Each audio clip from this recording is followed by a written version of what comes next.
Here's Tucker Carlson making his first appearance since being fired from Fox News. This should be very hilarious. Good evening, it's Tucker Carlson.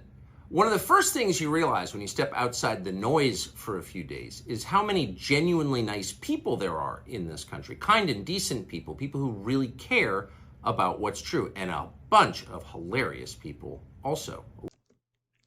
He's talking about people who believe things that are true.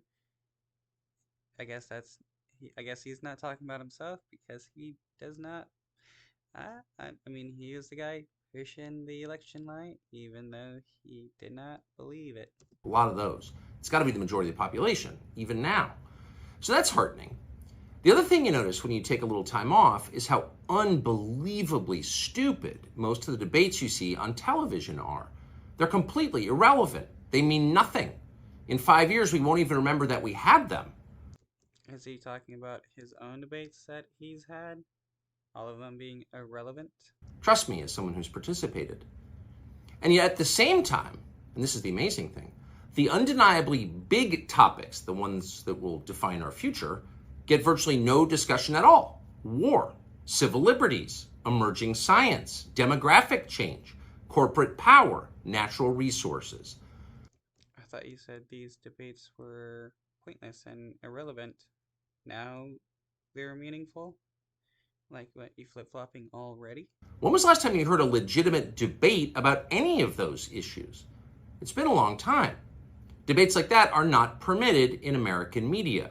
Both political parties and their donors have reached consensus on what benefits them, and they actively collude to shut down any conversation about it. Well, he's talking now about how he was quote-unquote canceled and censored by Fox News. This is hilarious. This is like his veiled way of speaking against Fox. Suddenly, the United States looks very much like a one-party state. That's a depressing realization, but it's not permanent. Our current orthodoxies won't last. They're brain dead. Nobody actually believes them. Hardly anyone's life is improved by them. This moment is too inherently ridiculous to continue, and so it won't. The people in charge know this. That's why they're hysterical and aggressive. They're afraid. They've given up persuasion. They're resorting to force. But it won't work. When honest people say what's true, calmly and without embarrassment, they become powerful. That's hilarious. When honest people, like Tucker Carlson is one of the least honest people, and saying it calmly does not like change a fact or anything. I mean, you can say a fact aggressively, and it's still a fact. At the same time, the liars who've been trying to silence them shrink and they become weaker. That's the iron law of the universe. True things prevail.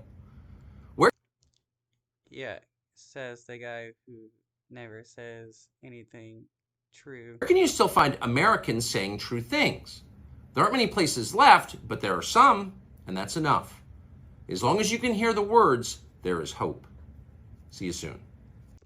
Wow, that was freaking hilarious. I hope he makes more videos like this. And what was with the echo? I thought I had, bad audio set up. It's hilarious now that he doesn't have his corporate setup. It's